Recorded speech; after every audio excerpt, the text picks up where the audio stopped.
Ojin barely keeps up with the monster and ruminates what he should do as he has a lot of mana left, but it's impossible to use it all at once. It's like drawing water from a dam with a straw. He surmises that he can't win at this rate and wishes to have the goddess's blessings as he wouldn't have been so helpless. But our guy snaps out of it, pondering that the first thing that comes to his mind is relying on someone else's strength and thinking that it's impossible without Vega. He hates himself for thinking like a damn weakling and decides to do what he can right now without wishing for a miracle. Reminding himself of the pendant and his teammates, Ojin determines not to expect help that doesn't exist and ignores the bastard Choi seems to be blabbering, knowing that there's a limit to how much mana he can draw at once. Our guy thinks of a way to increase how much mana he can draw at once. That's when something clicks his mind and he realizes that there's a method. Near the heart where all the mana paths of the whole body are concentrated, he plans to clamp the mana paths of the entire body down as if pinching the mouth of a hose. At that moment, the mana insanely flows through his body, acquiring Exceed level 1. However, Ojin gets a warning that his body is not fit to use Exceed and he enters the overload state, where the system advises him to stop the skill. Smirking, our guy doesn't give a damn while the monster is curious what stunt he is trying to pull. Ojin, in a blink of an eye, stabs the spear in the monster's face, and to give him extreme pain, he uses a depth charge on his body, giving him immense lightning shock, and tells that fucker to die. Electrocuting the monster, our guy is impressed to see that it's more firepower than when he had the blessing, though he can't maintain this state for a long time. Meanwhile, the monster blabbers something, and Ojin finds his questions fucking annoying. Our main character seems to know that he's superior in terms of power, but with the Dark Star's powers connected to Choi Jung-chol, he can't kill him. As he waits for Han to destroy the source of the black aura in a flash, he hears a loud explosion and is delighted to see that. To his surprise, Jung-hyun comes at the perfect time and informs him that all the monsters have been dealt with. Getting exhilarated, our guy decides to end this now, and with that, he pulls the wires stuck in the monster's body, and while the monster screams in fear, Ojin wraps the wire around him and stabs the lightning spear into his mouth.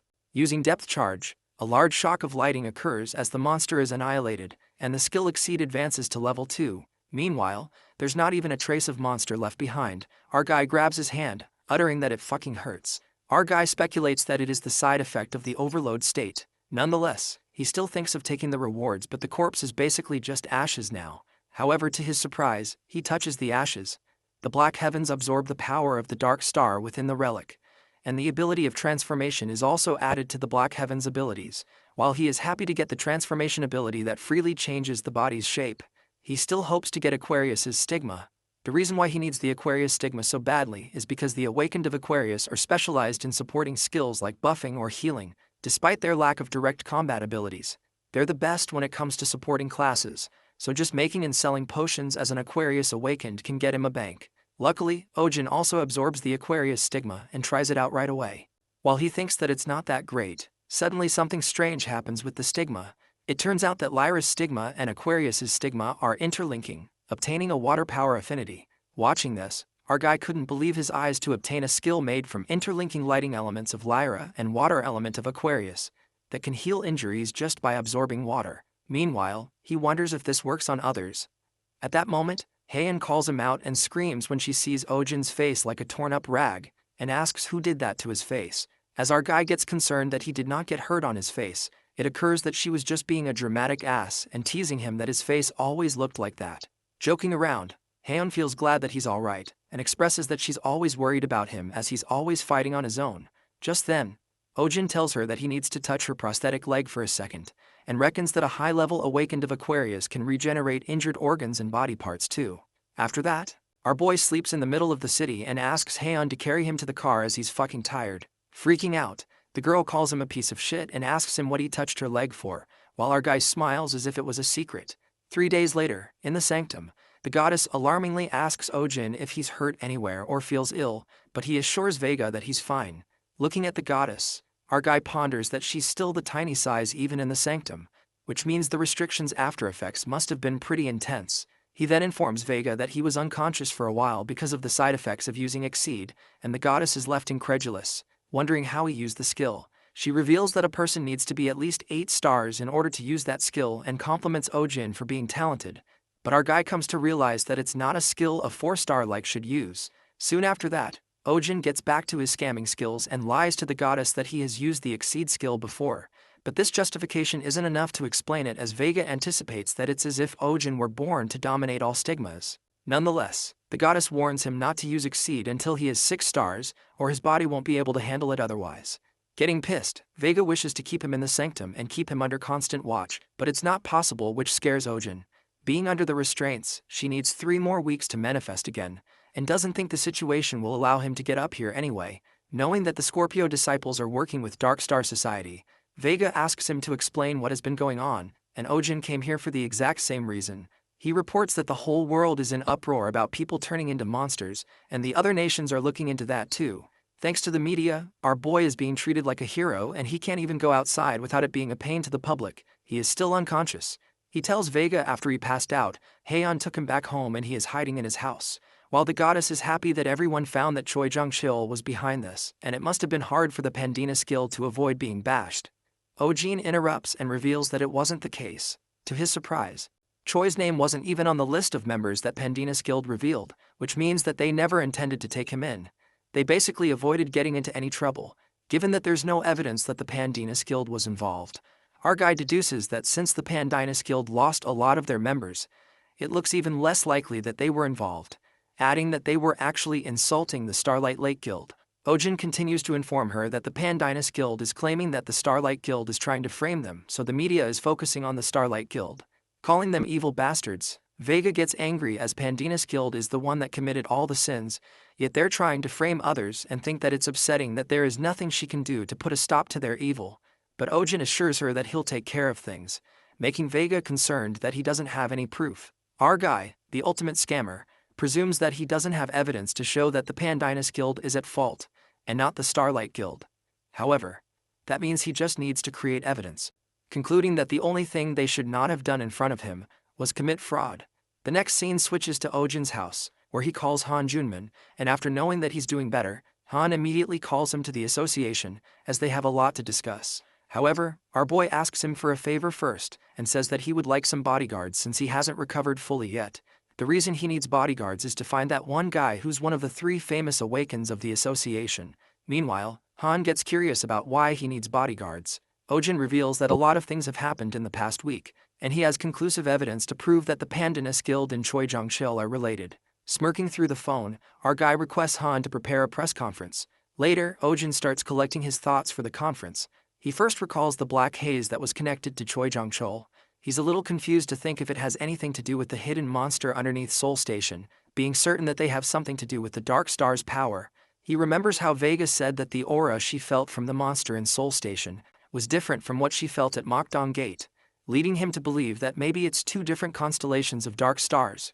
Going into the bathroom next, he decides to try the transformation since he can't test out his new skill. Suddenly he transforms into Han, Choi Jung-chul, and then Park Jung-woo, any face he could think of. Ojin feels that getting this ability might have been a bigger feat than getting the Aquarius stigma.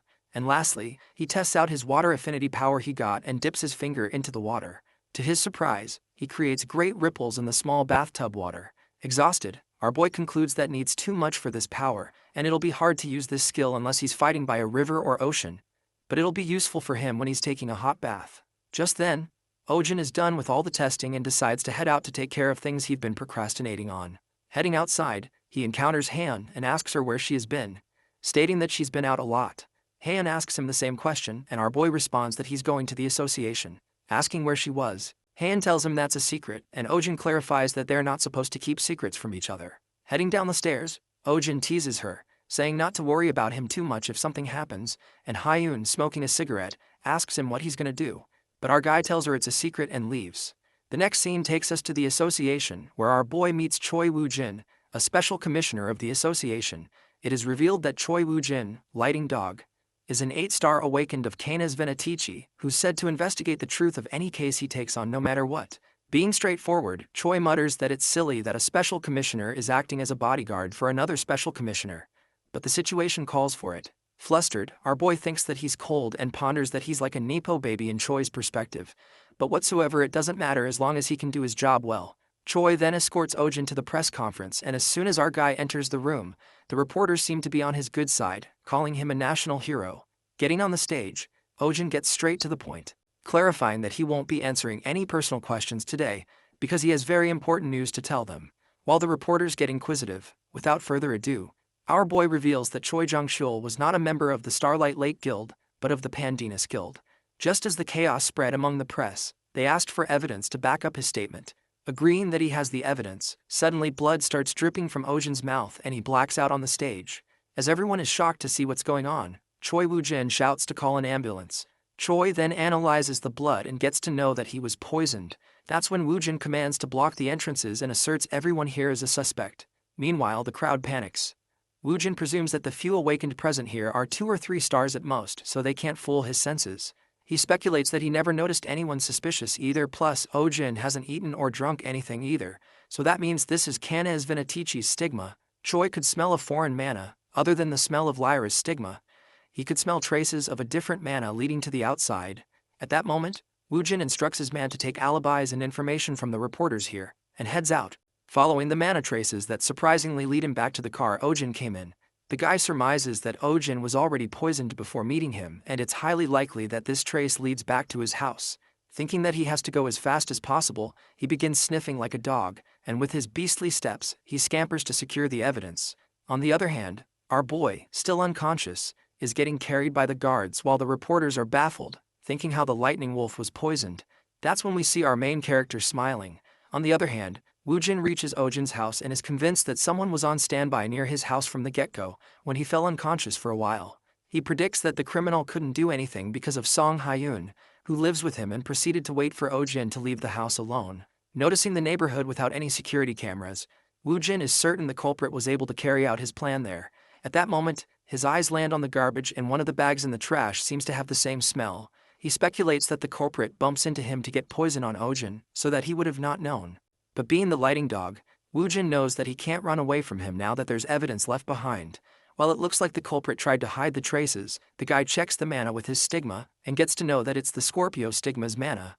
Knowing that all the awakened with the Scorpio stigma are within the Pandanus Guild without exception, Woo-jin reckons that someone skilled enough to carry out a plan like this on the Lighting Wolf would have to be from the Pandanus Guild.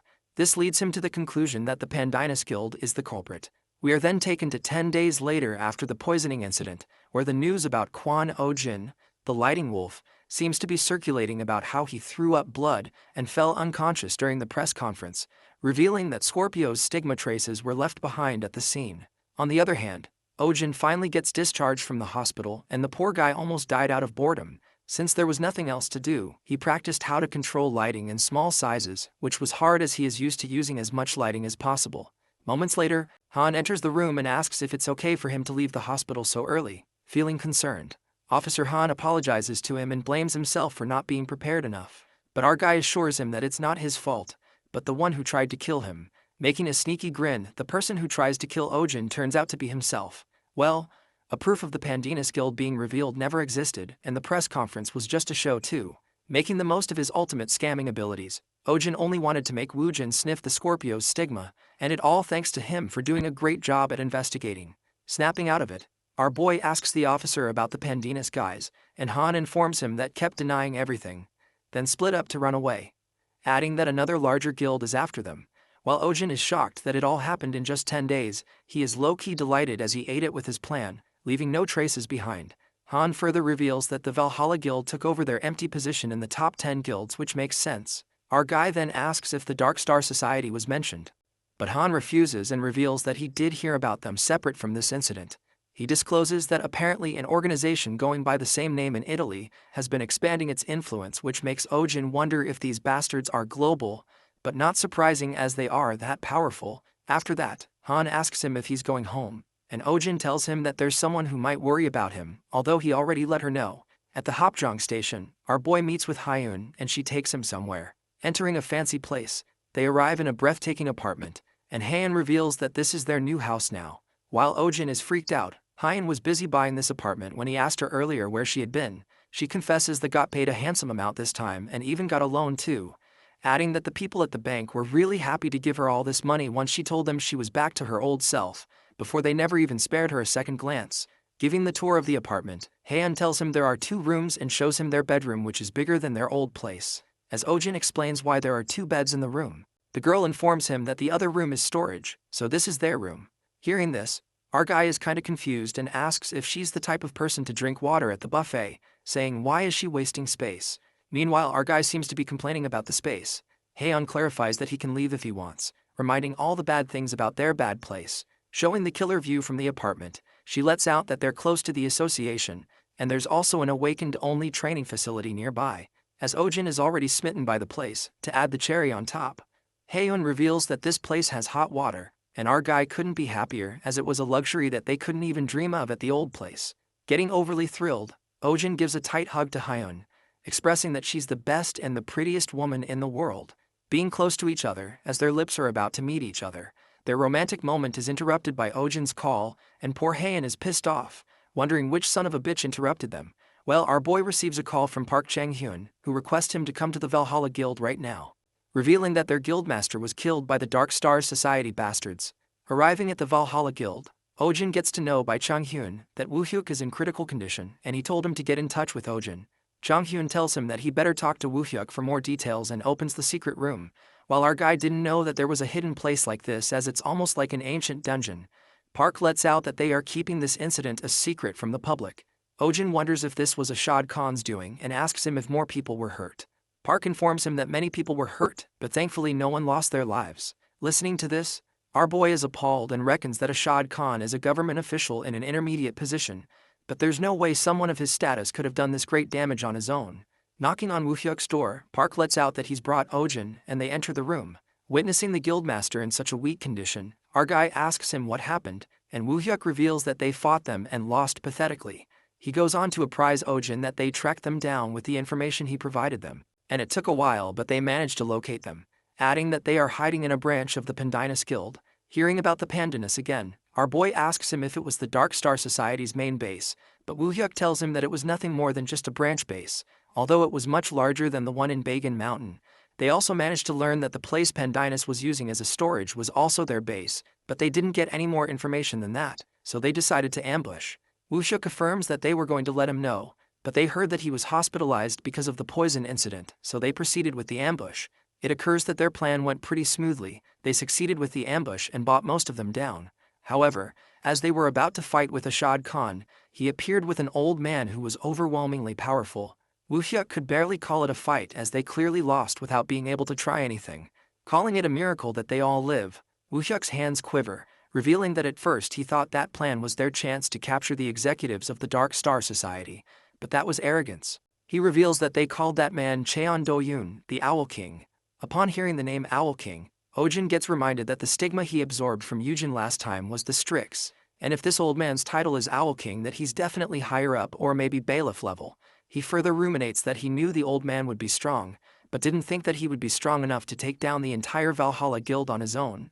At this point, Ojin thinks that it makes more sense to think that they'd be the ones to bring the world to an end, rather than him. Yanking out of his thoughts, our guy feels glad they all made it out alive, and guesses that the Dark Star Society will make sure to erase any traces and hide everything that might trace back to them, making it hard to track them down. However, Woo-hyuk instantly says that it's not true and discloses that there are still traces, asking Ojin for a favor. Just then, that night, a man seems to be going his way when suddenly someone grabs him. It turns out to be our guy Ojin, who ties up the guy and orders him to answer his questions. While the guy is overwhelmed with quite the aggressive greeting, Ojin clarifies that it isn't a situation for them to talk over cafes, calling him Mr. Dark Star Society member. We are then taken to Ojin's flashback where Lee Woo-hyuk hands him a note with a contact number after telling him about the traces. It was the contact info of a Dark Star Society member that he got before the appearance of Cheon Do-yoon. For some reason, the guy had a deep resentment toward the Dark Star Society and expressed his desire to cooperate with the Valhalla Guild. So basically, the guy was the whistleblower. Coming to the present scene, the guy who Ojin just kidnapped introduces himself as Jang Seoko, the charge of the development of holy relics within the Dark Star Society. Meanwhile, our guy introduces himself, assuming that he would already know about him. The guy Jang didn't seem to know that the Lightning Wolf had connections with the Valhalla Guild, and this is exactly why Ojin is here, as all guild members except Changhyun of Valhalla are seriously injured because of that mission. And since the Dark Star Society is keeping an eye out for them, it's best that Ojin's the one to do this. At that moment, our guy asks him to spill the information he has on the Dark Star Society, and Jang Soko agrees to tell him once he does him a favor. Thinking that he wants to negotiate, Ojin doesn't plan on doing that, while Jang confesses that only death awaits, as our boy tells him that he's not that easy to kill. Yang seems to be talking about himself as he uncovers the divine artifact on his chest that will explode if he just imbues it with enough mana, adding that if it explodes, it will kill him easily. While Ojin is pissed as he realizes that Jang won't have any way to get intel on Dark Star Society if that happens. Our guy realizes that he's in charge of the development of holy relics, which means he's no ordinary whistleblower. Having no other choice, Ojin asks him what he wants, and abruptly, Jang kneels to the ground, begging him to save his son who's held by the Dark Star Society. The guy exposes that the atmosphere within the society has been tense after Valhalla's ambush, informing Ojin that this is his chance since security is loose at the moment. Jang further expresses that he's quite skilled when it comes to his job. People who can work on the holy relics are important to them, so they have been keeping his son hostage, revealing that it's already been 3 years since his son is gone. Just then, Jang gets frantic as he starts bumping his head onto the ground to the extent that his head bleeds, begging Ojin to save his son, and promises to tell him everything he knows. At that moment, our guy wonders if all the parents feel this desperate when it comes to their children. Nonetheless, Ojin asks him his son's name and age, to which the guy tells him that it's Jang Hyun-woo, and he's 10 years old now. Pulling off the old tactic, he asks everything about his child while Jang is confused about why he's asking all of this. That's when Ojin asks him to repeat everything backward, and Jang without reluctance answers everything correctly, passing the liar detective test. After that, our guy tells him to get going then, as he is convinced that this person is not lying right now. On the other side, we see 3 Dark Star Society members in the streets. Later, Ojin decides to help rescue Jang Seoko's son as they drive their way to the Dark Star Society. In the meantime, Yang briefly explains the structure of the Dark Star Society. That's when it is revealed to us that the demonic realm where the monsters reside is located beyond the large gate in the North Pole, and most members of the Dark Star Society live in hiding within the demonic realm. Furthermore, they were divided into 7 factions based on nationality. They had been growing their forces in secret, and the South Korean faction was led by Cheon Do-yoon, the Owl King, who was 6th in ranking. Hearing this, our guy doesn't look much surprised, knowing that the man who defeated the Valhalla Guild on his own is a 6th ranking, guessing that they're as strong as the entirety of the Great Dipper. As Jang can't stop thanking Ojin, he abruptly gives a 5-star holy relic, the 3 Sages' Protection's Charm, distracting our guy while he's driving. While Ojin is astonished that it's a 5-star relic, Jang reveals that it's a masterpiece and originally made it for his son Hyun-woo, but he bought it, hoping that it would help Ojin to save his son, and our guy clarifies not to ask him to give it back later. Just then, they arrive at one of the society's storage where Jang's son is, and he notifies Ojin that there are 5 members in this branch. Meanwhile, our boy asks him if he hasn't seen his son all this time. Soko responds that he receives pictures once in a while. After knowing this, Ojin surmises that he's not the only one with his loved ones held hostage and feels a bad vibe about this. At that moment, the Dark Star Society members in cloaks approach them and didn't expect Jang to be here. Admiring his love for his son, recognizing the Lightning Wolf, these guys didn't expect Jang to bring him here and utter that Mr. Khan sure would be happy. Freaked out, Soko wonders what the Owls of Khan are doing here while our boy is confused, thinking if they are the executives. But Jang informs him that they are all the 6 stars, and to Ojin's anticipation, he discovers that his relationship with the Valhalla Guild was leaked. With that, the Owls leap toward them, possessing heavy weapons, while our boy does not even flinch, and realizes that they must have loosened their security to have Jang find him. Creating lightning, Ojin pierces the spear through one of them charged with a depth charge, killing him instantly. While Seoko is astounded and processes what just happened, our boy plans to take them all down, sounding pretty confident. Later, our main character manages to kill them and absorb Strix's stigma mana out of the dead folks. Impressively, all of his powers upgraded to upper levels, and Ojin couldn't help but ponder that these guys weren't that skilled, but he was still getting quite a lot of mana from them, because they were 6 stars. With his mana paths getting sturdier from using Exceed last time, our boy can fight much more efficiently now. After a while, they head inside the storage to inspect the area and rescue Jang's son. Heading to the basement, Jang yells out his son's name while Ojin, who activated his Canis Venatici earlier, doesn't smell any humans down here. He speculates that they might have hidden Hyunwoo in a completely different place, thinking it's possible, given that they used Seoko to lure him here. Entering a prison-type area, something seems to be bothering Ojin, and during that moment, Jang searches up the area. From the beginning, Ojin had this thought since they never let Jang Seoko meet his son, leading him to think they might have killed him. Nonetheless, after relentless inspection, Jang couldn't find a trace of his son, and believes that they took him somewhere else while our guy just keeps agreeing to him. Suddenly, Ojin asks him to be quiet as he senses someone inside the building, wondering how many there are. Meanwhile, our guy guesses that there are more than 10 persons. He immediately tells Jang to come with him. reckoning if he can detect him with Kaina's Venatici. It means that Cheon Do-yoon isn't one of them. Either way, our guy hurries to get out of here as he could smell the danger, when suddenly the ground starts breaking, making Ojin realize that these bastards never intended to go down here in the first place. As the place starts collapsing with the rocks toppling over them, our guy concludes that at this rate they're going to end up getting buried alive. Luckily, Ojin enfolds himself with a shield with the help of the bracelet Jang gave him earlier, and the lighting barrier. He wouldn't have been able to save himself and Jang. While thinking if they bring explosives in here, he searches for Sayoko, and when his eyes land on him, he witnesses him in a terrible state, with the construction wires pierced through him. Watching him bleeding to death, our guy runs to him, but he knows that it's too late for him to save him even though he's alive, knowing that he's gonna die soon. Just then, Jang on the brink of death hands him information, the drive he promised Ojin, and asks him for one last favor. He asks Ojin to find Hyunwoo if he makes it out here and stops breathing. Hearing his last favor, our guy doesn't even know how to respond to that because he doesn't have the courage to tell him there's no need to look for his son and that his son died a long time ago. While this is all in his head, Jang mutters that Hyunwoo is a bit of a troublemaker, but he's a good kid. Feeling pity, Ojin couldn't bring himself to reveal the truth, pondering that he has lived his life lying left and right. But at this very moment, he doesn't know what kind of lie he's supposed to tell Young. Shortly, they're interrupted by the noise, notifying Ashad Khan that Ojin's still alive. Standing at the ridge of what's left of the place, the owls of Ashad assert that the rumors about the lightning wolf must have been true, and one of them leaps towards to attack him. As the guy is soaring towards him, Ojin, standing on his back, senses him as he's too loud. Telling him to shut up for a bit, he charges his lighting spear and it pierces across the guy's body, killing him on the spot. With a dreadful stare, Ojin is upset as the guy interrupts his thoughts.